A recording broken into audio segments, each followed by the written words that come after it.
Auspicia este segmento Tropical, pasión por la fruta. Abrimos este bloque y abrimos la mesa de tendencias. Oreste Lucero, buenas noches. Un gusto. Y como siempre. Como siempre. Vamos a tener un gran programa por delante, yo sé lo que le digo. Yo le voy a decir algo. Sí. El spot y el viral que traemos hoy es una delicia, es una cosa excepcional. Sí, sí, estuve viendo los dos antes de ingresar. Sí, porque siempre vendemos y traemos cosas espectaculares, pero el viral es maravilloso. Prepare la videocasetera, señora. La videocasetera. Así es. Luis Segarra, buenas ¿Qué tal? noches. ¿Cómo le va? ¿Todo Sí, bien? muy Mucho bien. gusto. Me gusta, es coherente, vendemos fruta. Así es, exactamente. Sí. Es muy Marcamos una importante. coherencia en tendencias. Es muy importante y es saludable, además. Hágalo que hace bien. Recibimos al doctor Andrés Piazza, que es abogado y especialista en Derecho en Internet. Buenas noches, ¿cómo va? Buenas noches. ¿Todo bien? Un placer, muy bien. Bueno, muchísimas gracias nuevamente por la visita. Ya por segunda Gracias o tercera a vez en ustedes. este ciclo. Segunda este año, así es. Y recibimos también a Facundo Ulla y Francisco Ulla y Facundo Rebol, diseñadores industriales y creadores de Biográfica. Buenas noches, bienvenidos. Buenas noches. ¿Cómo les va? Gracias. Muy bien. Ya nos van a estar contando sobre el proyecto que está muy bueno realmente, así que vamos a estar hablando y muchísimo porque tiene que ver con un proyecto para gráfica, para publicidad sustentable y además que le hace muy bien a la ecología. Luis Segarra y los datos en Internet. ¿De quiénes son? No los me datos en asustes. Internet? En No, todo no caso, sé. déjame que sea yo el que El que asuste a los demás. intente asustar. En realidad nos vamos a asomar a lo que Andrés ha definido como la discusión más importante en los próximos 5 años o quizás más. Andrés ha tenido participación en distintos organismos que han intentado definir Internet en función de los límites que debe tener el Estado, por ejemplo, a la hora de intervenir. Gobierno de Internet. Hoy, además de eso, nos vamos a meter en otro tema porque hasta aquí nosotros nos manejamos con un concepto de la economía basado en la escasez de los recursos. La irrupción de los gigantes de la informática, de 4 o 5 empresas, con la posesión y el manejo de los datos, justamente, datos personales, supone que nos asomemos a un nuevo paradigma en la informática, en las nuevas tecnologías, porque son esas empresas las que marcan la pauta, el pulso de Internet por los próximos años, justamente porque tienen nuestros datos, como ciudadanos, como consumidores, y ese, decíamos con Andrés, es el debate más interesante porque es una dimensión que hasta acá no conocemos. Sí, Luis, la verdad que bueno, es un buen resumen como para empezar el tema. La verdad que quizá vos dijiste, marcan los datos, las pautas de Internet, yo diría de la economía mundial, ¿no? Digamos, las 5 empresas más valuadas en las bolsas de Estados Unidos, en el Nasdaq hace 5 años, una era tecnológica y hoy las 5 son estas 5 grandes que conocemos todos. Algunas son que venden productos y que tienen clientes y otras, 2 o 3, las redes sociales que todos conocemos, son simplemente empresas que tienen clientes en publicidad o en algunos de estos mundos de empresa a empresa, pero simplemente los usuarios acceden gratuitamente a sus servicios y el principal activo económico son los datos personales de todos nosotros. Pero cambia la economía mundial porque no solamente es la economía de Internet, sino que lo que está empezando a pasar es que están revolucionando las diferentes industrias tradicionales. La industria del alojamiento, la industria de la movilidad, de los taxis. Hay una empresa que podamos acordarnos o que podemos nombrar que está dominando cada uno de estos mercados y es un fenómeno que el derecho o las instituciones no se le están acercando. Hace un tiempo en la Universidad Nacional de Córdoba había una cátedra, yo participaba de esa cátedra en donde pensamos en la nueva economía de la sociedad de la información hace 10, 15 años, como un lugar en donde todo el mundo o cada participante iba a poder ingresar, no iba a haber barreras de entrada, no iba a haber asimetrías de información, iba a ser como un mercado casi de competencia perfecto, una economía ideal. Y lo que terminó pasando 15 años después es que, por los efectos de red, por la posibilidad de crear economías de escala, 4 o 5 empresas de Silicon Valley se están comiendo la economía mundial y me parece interesante pensar cómo hacer con esto. Paseé por el mundo un poco en organismos internacionales tratando de regular Internet, mostrando lo fantástica que era Internet para revolucionar el mundo, para cambiarnos la vida a propósito, a favor, tratando de que la ONU o de que algunos gobiernos entendieran que no debían desnaturalizarla, regularla, Y ahora estoy empezando a pensar que sí que hay que sentarse a ver cómo regular sobre todo este fenómeno de la ¿Y concentración. tenés alguna idea de cómo regular la concentración? Bueno, si tuviera esa idea, no sé si sería tan fácil de explicarla tampoco, pero O sí si creo... estaría acá. No, estaría acá porque elijo Córdoba, ¿no? Digamos, es algo que por lo menos hace un tiempo. Yo creo, como digo siempre, ¿Qué? ¿Dónde estamos? estamos en el horno. Sinceramente, ¿Por qué? porque hace 5 años, porque es la fuerza del capitalismo. Es la fuerza y el poder del capitalismo. Lo impregna todo. Cada vez que, yo tengo 55 años, cada vez que veo un cambio, una evolución, y pienso que hay margen, el dinero y el capitalismo, en su concepto ideológico, lo impregna todo. ¿Cómo vas a ir atrás de semejante poder ya? Google vale 800 mil millones de dólares. O sea, van más rápido. Fíjate lo que plantea él, vamos tarde. O sea, por falta de recursos o de ambición, el Estado va tarde, vamos tarde. Qué sé yo soy apocalíptico al respecto. Claro, bueno, en algún punto no es algo descabellado, lo hemos manejado acá. Cuando yo te preguntaba alguna idea, es porque se me ocurre que todavía no tenemos la noción cabal real de cuán importante es que esas empresas posean nuestros datos. Es casi como que tienen una parte esencial de nuestra identidad. Es la panacea esto, ¿no? O sea, si algo le faltaba era tener todos nuestros datos, nuestros gustos, todo, y hoy ya lo tienen, ya se los dimos. La revista The Economist, el economista, en una ilustración ponía 4 plataformas petroleras con los logos de estas empresas y el nuevo petróleo, las nuevas plataformas transoceánicas, en realidad eran datos personales, ¿no? Con el Big Data es que Netflix produce sus series, no solamente es que sabe cómo sugerirnos, sino que las producen, las guionan a partir de eso, la mayoría de las empresas que tienen éxito a nivel global es porque tienen un manejo esencial de los datos. Desde la regulación, no hay que tener una regulación que impida la innovación, pero lo cierto que está pasando es que las empresas que innovan son compradas por estas grandes empresas que han logrado los efectos de red primero, llegaron primero, tienen el poder económico y hacen este tipo de prácticas. ¿Cómo regular? La Unión Europea está entrando en el tema. Ahí va. Hace poco, digamos, desde el punto de vista de la privacidad y de los datos personales, pero desde la anticompetitividad, se multó a Google en 2.600 billones de euros, 2.6 billones de euros, Sí, por un servicio en donde el buscador privilegiaba un servicio de compras. Es simplemente una punta del iceberg de la nueva discusión. Y también hay quienes piensan que una regulación muy restrictiva podría suprimir la innovación, o sea que tampoco sería la respuesta. Claro. Pero entrar a entender estos problemas, incluso sabiendo que somos un solo país, no una unión de países, y yo participo de algunos foros regionales, en Latinoamérica no podemos imitar a la Unión Europea porque no tenemos la Unión Europea, no tenemos la institucionalidad. Exacto. Había una cuestión que la hablas recién, pienso en la perpetuidad también de ese sistema, porque una de las alternativas que se ofrece a los jóvenes es, más que lo mismo, programación, robótica, grupos de trabajo para startups, para pequeñas empresas, para negocios presuntamente sustentables, de base tecnológica. Pero Como el de ellos, ¿no? Por ejemplo, claro, el de ellos. Pero digo, el de ellos, ojalá lleguen ahí, pero muchos se plantean como objetivo luego ser comprados por estos grandes de la informática. Es decir, tampoco se plantean por ahí un desarrollo, no digo completamente autónomo, pero digo, si el objetivo final de las startups es ser luego absorbidos por los gigantes de la informática, Lo que pasa es que te salvás. Lo que pasa es ¿Vos? Sí. Lo que pasa es Es verdad, es verdad. El problema es que no hay evolución ni desarrollo sin el recurso económico. Entonces, por eso la trampa, el capitalismo tiene el recurso económico. En proceso de compra vas perdiendo partes tuyas. O sea, yo siempre digo que se terminó el capitalismo, que lo que existe es el financierismo. El dueño del capital impone las condiciones de todo el mundo que nos toca vivir hoy.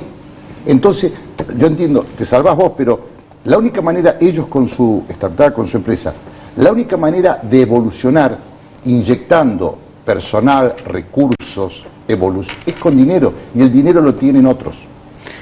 Hay una discusión regional en América Latina en el marco de la CEPAL, este órgano de la ONU, y la Comisión Económica y los actores que están pensando cómo desarrollarnos en Internet o cómo desarrollar nuestras economías, Y se dice de la Internet, pasar de la Internet del consumo a la de la producción, porque si pensamos, lo que hacemos en Latinoamérica es producir materia prima y lo que tenemos de Internet es consumir. Nosotros accedemos a redes, vemos series, películas y después nos alojamos en hoteles o tomamos taxis con aplicaciones, pero producir no lo hacemos.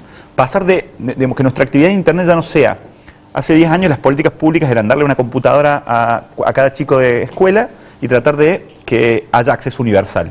Todavía no hay acceso universal, el mismo 30% de pobres es el que falta todavía conectar, y sin embargo no es ese el desafío hoy. Aunque accedamos, vamos a acceder para consumir.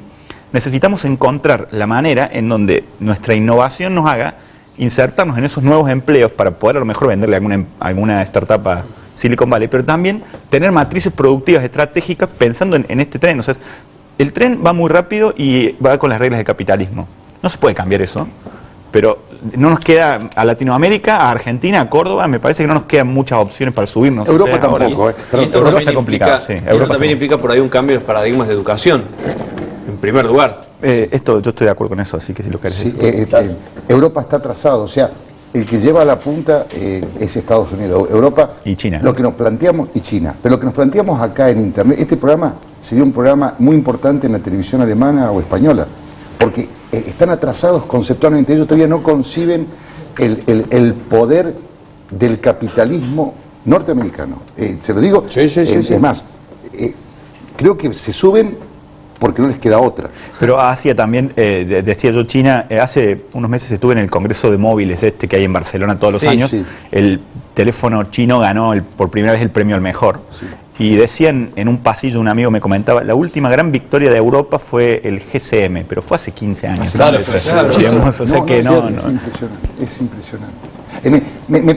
Me pone mal, o sea, lo que yo dije no lo avalo, sino que siento que chocamos contra la pared del financierismo, o sea, y del control. Mirá, él plantea, y yo creo que estamos muy indefensos, los estados, ante ese poder. Claro, el tema es que el recurso está del otro lado y no está en el Estado. Y quien tiene tal vez la capacidad para desarrollarlo, no solo la capacidad de poder hacerlo, sino la capacidad económica, y no está trabajando para el Estado, y es mucho más difícil que trabaje tal vez para un Él Estado. toca un tema que bajo una cosita. Todos los organismos internacionales que escuchamos a menudo, OEA, ONU, son una estafa descomunal, que no actúan, no legislan y no intervienen ni en causas humanitarias ni en conflictos. O sea, Son grandes defensores del son statu unos quo. grandes burócratas. Entonces, por eso siento esta indefensión. Pero aún si llegas, aún si participas de un debate durante muchos años, el mismo debate, como me pasó a mí en los últimos 10, y llegas a un consenso global o a un consenso regional, digamos, la diferencia entre ponerse de acuerdo en un organismo internacional y venir y regular acá, digo, a ver, por ejemplo, el voto electrónico. Yo creo que ya han hecho un programa sobre esto, lo han hecho muy bien, así que no voy a ahondar. Pero no hay nadie dentro de la comunidad que esté a favor del voto electrónico. Sin embargo, en los países simplemente no es culpa de este país o de este gobierno o de la provincia o de la nación, es un problema de que los consensos globales no se pueden trasladar a las regulaciones nuestras o a las decisiones estratégicas. Eso me preocupa No es menor muchísimo. lo que estás diciendo. Eso significa que el poder está en otro lado. No sé, me parece que hay que aumentar la capacidad de información para tomar decisiones estratégicas. Digamos, yo creo que por eso estamos acá sentados, ¿no? Digamos, a eso estamos haciendo. Sí. Ahora, algo a favor, ¿no? Porque digo, Argentina tiene 4 o 5 empresas de calibre global en Internet, de las que se llaman unicornios, estas que tienen 1.000 millones de cotización. Córdoba tiene un polo, distintos polos productivos que son envidiables para otros Está países. vital y creciendo. Y creciendo. Hacen falta más empleos en estas industrias, siendo que hay desempleo en el resto de la industria. Algunas cosas positivas tiene el fenómeno, en algunos puntos tenemos de qué sentirnos orgullosos, pero hay que seguir por ese camino, ¿no? No sé. Hay un camino hecho, digamos, aunque sea incipiente, me da la sensación muy incipiente, pero también en estos programas hemos hablado que por lo menos empezamos a debatir otros temas. Le dejo Y el nos pie asomamos. justo a la no Claro, sé cuándo. a los chicos, sí. No, con respecto a... Es irreversible ya, ¿no? Todos los datos que dimos y todos los datos que seguiremos dando y que ya vamos a aportar, ya está, ya es irreversible, ya los hemos dado, son de ellos, los tienen. Sí, hay algunas leyes, las leyes de privacidad permiten a uno desautorizar al que tiene los datos, pero el tema aquí es la capacidad o la simetría de información. Los que estamos dando los datos no sabemos exactamente qué estamos haciendo y no vamos a leer esos avisos. Entonces va a ser muy difícil decirle a una red que nos devuelva o que borre esa información nuestra. Y además a veces hay usos no autorizados, ¿no? Hay aplicaciones, se ha probado que el micrófono abierto del teléfono ya hace que alguien tenga esta conversación. Bueno, ahora estamos al aire, y ese tipo de cosas. Nos preocupamos mucho por iniciativas que tiene el Estado sobre privacidad. Ahora están habiendo muchas, ¿no? Los globos de vigilancia en Buenos Aires, el DNI electrónico. Hay activistas que están muy preocupados por el Estado captando información de los ciudadanos, pero las redes son empresas que están en otro país y que esos datos viajan y están alojados en computadoras en otros países, y eso no tenemos real dimensión de lo que implica para nuestros derechos. No significa que tengamos que dejar de usar las redes, sino de tener esa conciencia y de saber cómo protegernos o cómo navegar. Sí, porque como lo dijiste, la cuestión es asimétrica, además, el desconocimiento es grande, y además, recuerda, si bien la ley me puede tutelar, lo hace después que esas empresas tienen mis datos. Sí. No te devuelve, sí, te pueden, sí. Digamos, ya está, ellos tienen... Ok, mañana le ordenan a Google, a Facebook que dejen de usar los datos de los usuarios. Ha pasado en Estados Unidos, incluso tenemos jurisprudencia al respecto, pero es más, si no pasa en Estados Unidos, si durante la gestión de Obama no lograron poner un freno, es de suponer que durante la gestión de Trump van a crecer más. Sí. No sabría decir. Sí, creo que sí. Exponencialmente. Por el perfil ideológico creo que sí. Por ejemplo, con el caso que hablamos hace unas semanas con Javier Pallero, de la neutralidad de la red. Ese es otro claro ejemplo de lobby y de medición de fuerza de las empresas, en este caso las transportadoras de Internet. Pero ahí las más fuertes son las que promueven la neutralidad, porque hoy hace 5 años las más fuertes eran las que transportaban datos. Yo diría que hoy las más fuertes son las que tienen esos datos los servidores a los que llegamos. Hablamos los datos de Google, Microsoft, Facebook. Netflix, Amazon está muy fuerte. Facebook tiene a Instagram y a WhatsApp, entonces para los que no conocen lo mejor que... Sí, pero a ver, de repente yo, no sé, alquilé una habitación por Airbnb. Es una aplicación, ya saben a dónde estoy. Me pido un taxi en ese lugar a través de Uber, me pido un Uber o me pido un Easy Taxi. Saben desde dónde salí, hasta dónde llegué, dónde me moví. Ya está. Digamos, por más que ya deje el teléfono en la habitación de hotel, ya saben a dónde llegué, a dónde estoy. Digo, más allá de que tenga desactivado la búsqueda del GPS. Ahí está la historia de tu locación y te marcan como si fuera una maratón, digamos, que corriste, pero todo lo que hiciste en el día en una ciudad o si viajaste sale como un avión. Yo voy a salir solo del horno para ver Terminator 3. En este momento la revolución de me siento abrumado. No, Terminator 3, viste las máquinas, o sea, voy a salir solo del horno para ver. Antes que eso, Matrix.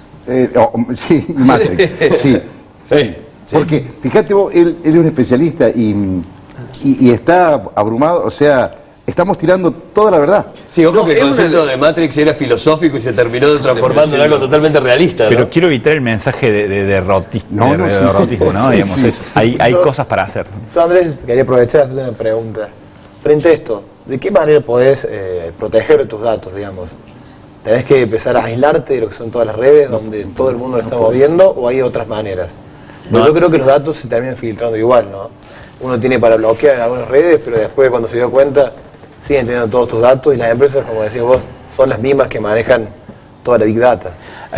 No solo no podés, sino que no tenés que aislarte, porque vas a perder más de lo que vas a ganar aislándote. Lo importante es tener conciencia de qué estás dando, digamos, eso es lo primero, ¿no? A lo mejor, la verdad es que no sabemos qué se hace tampoco con nuestros datos, quizás lo que se hace es cruzar información útil para la empresa y que no viola necesariamente nuestros derechos. Entonces por ahí sabemos que esto está pasando y esa conciencia alcanza.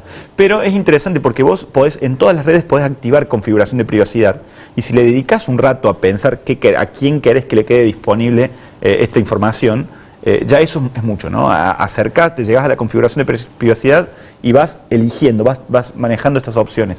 O detenerse un poco a ver los avisos, eso es un poco más engorroso. Cuando bajas una aplicación en el teléfono, lo mismo. Sí. Incluso, bueno, tengo un colega que también estuvo en este programa alguna vez, José Arce, que trabaja en la justicia. Sí. Él da algunos talleres de navegación segura y decía, ¿quién es el que tiene configuración de los alumnos que están en el taller? ¿Quién tiene configurado la privacidad en sus redes? Yo. Bueno, dame un minuto y lo pone en una pantalla y le muestra todos sus datos igual, porque puede con alguna ingeniería acceder. Sí, lo hace trabajando para la justicia. Si uno cierra las cuentas, esa información sigue estando. No hay vuelta atrás. Está en las dependencias de estas empresas. Y frente a, digamos, paso del usuario, necesariamente se redefine el concepto de Estado. Yo creo que este fenómeno económico puede ser el que se lleve puesto a los estados-nación, digamos, que existen desde la Revolución Francesa como tales y han ido modificándose. Pero los estados modernos, digamos, posburguesía, tienen 300, 400 años. Este fenómeno se los puede llevar puestos. Sin embargo, los bloques regionales pueden hacer que haya regulaciones que permitan la innovación y custodien algunos derechos de los ciudadanos. Otro tema interesante es el tema impositivo, que también estas empresas tienen mucha habilidad y hacen una buena ingeniería en cómo localizarse y en a quién pagarle impuestos. Paraísos fiscales, la mayoría, o países como Irlanda, por ejemplo, claro. en Europa. Exacto. Entonces no están localizados, en Argentina están localizados con una empresa y en otro lugar donde está la operación con otra. Y otras empresas, las empresas que eran las que yo decía, las más grandes hace un tiempo, están mucho más reguladas. Entonces por ahí es que plantean una nivelación de la cancha. Son rapidísimos y ya no tenés control físico, pero de la empresa ni del lugar jurídico, es una cosa tremenda. Ahora, hay algo que planteas vos, Andrés, y decís, bueno, a ver, tampoco tenemos que pensar que todo lo que hacen con nuestros datos es algo malo. En definitiva, con tus datos lo que te hacen es, te ofrezco este producto, este viaje, destino. Por ahora. Digo, ¿pero debemos paranoiquearnos? No, me parece que no es la respuesta. Netflix nos recomienda mejores series si nosotros claro. nos logueamos, ¿no? Sí.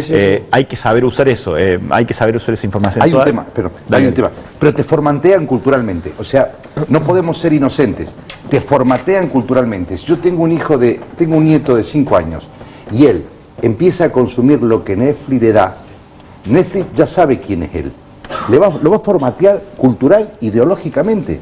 Desaparece el concepto de identidad, de patria, de país, de Estado. O sea, pero interviene la elección personal también en Netflix. Vos querés una visión tranquila, vos dijiste, no van a hacer nada malo. Yo creo que es poder y control sobre que los habitantes. Lo tienen, claro. Lo tienen. No, eso sí. Pero te empiezan a formatear. Vos lo escuchás. Hay muchos chicos que vos lo escuchás hablar, que ven televisión y hablan como mexicanos. Hay chicos adictos a televisión. El neutro nuevamente. El neutro nuevamente. No, yo creo que... Ya de por sí está el fenómeno de red, y algo de eso hablamos la otra vez que yo vine, en donde uno tiene a 10 o 15 personas que son las que más publican en sus redes, y esa recursividad hace que se termine uno comunicando con las personas de su entorno, y los que piensan parecido se hablan entre sí. Pero bueno, eso ya no es un fenómeno que alguien desde arriba lo hace, sino que la propia red, nosotros nos metemos en esto. No sé si es un formateo cultural, pero la verdad que hay que ser conscientes de esa programación. Me preocupa el formateo ideológico más que el cultural, porque el cultural de última riqueza, el formateo ideológico, que al final somos todo ideología pura. Nos asomamos, yo me voy al horno. Mientras tanto, usted puede configurar la privacidad de sus cuentas en redes sociales. Hacemos una pausa. Cuando volvemos, seguimos con más. Hay mucho hoy en Tendencias y te vamos a hablar de un proyecto que está muy bueno. Ya volvemos.